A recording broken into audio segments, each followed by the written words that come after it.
Hey everyone, welcome back to our channel. Friends, हम सबको पता है कि जब हम अपने दोनों पैरों पर उछलते हैं तो उसको इंग्लिश में हम जंप करना बोलते हैं। But have you ever thought कि जब हम अपने एक पैर पर उछलते हैं तो उसको हम इंग्लिश में क्या बोलते हैं? तो फ्रेंड्स, इसके लिए हमारे पास वर्ड है हॉप, HOP। हॉप का मतलब होता है जब हम अपने एक ही पैर पर उछलते हैं या फिर चलते हैं, चाहे रीजन कोई भी हो, चाहे हम खेल रहे हो, चाहे हमें दूसरे पैर में चोट लगी हो, तो उसे हम हॉप करना बोलते हैं। But friends, for animals we have different situation. Animals के लिए हम हॉप वर्ड का यूज तब करते हैं जब जो भी एनिमल है, जैसे मान लीजिए मैं बर्ड के बारे में बात करता हूं, तो बर्ड जब अपने दोनों पैरों पर एक साथ उछले तब हम हॉप बोलेंगे। और अगर कोई एनिमल है, जैसे काऊ है, काऊ अपने चारों पैरों पर जब एक साथ उछलेगी तब हम हॉप वर्ड का यूज करेंगे। जब वो अपने नॉर्मल पैरों पर चलेंगे तब हम हॉप वर्ड का यूज नहीं करेंगे। जब एक साथ जितने भी उनके पैर हैं एक साथ वो उनको उछालें तब हम हॉप वर्ड का यूज करेंगे। एंड फ्रेंड्स, हॉप वर्ड के साथ यहां पर हमें प्रेपोजिशन ऑन का यूज करना चाहिए।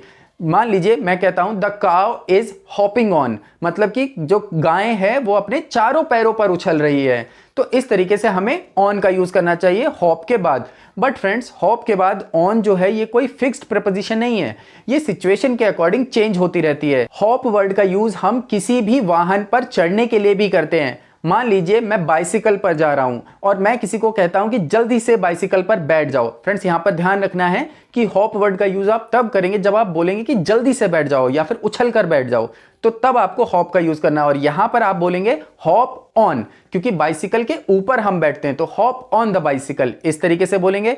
बट अगर यही सिचुएशन कार के साथ आती है तो हम बोलेंगे हॉप इन द कार, मतलब जल्दी से कार में आ जाओ, तो हम यहां पर हॉप इन का यूज करेंगे। एंड फ्रेंड्स, इसका यूज हम तब भी करते हैं जब हम अपनी पीठ पर किसी को बिठाते हैं, तो हम बोलेंगे हॉप ऑन माई बैक, तो यहां पर हम ऑन का यूज करेंगे। तो फ्रेंड्स, इस तरीके से इसकी कोई फिक्स्ड प्रपोजिशन नहीं है, जो सिचुएशन हो उसके अकॉर्डिंग हमें ऑन या इन का यूज करना है।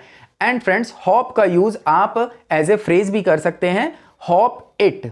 अब यहां पर हॉप इट का मतलब बिल्कुल ही अलग हो जाता है। हॉप इट का मतलब होता है go away from here, go from here, मतलब यहां से चले जाओ। जब मान लीजिए आप अपने सामने वाले को बोलना चाहते हैं कि यहां से चले जाओ, तो आपको बोलना चाहिए हॉप इट। हॉप इट का मतलब है यहां से चले जाओ।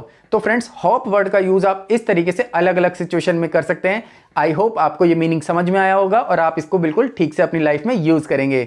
सो that's it for today, see you in next class.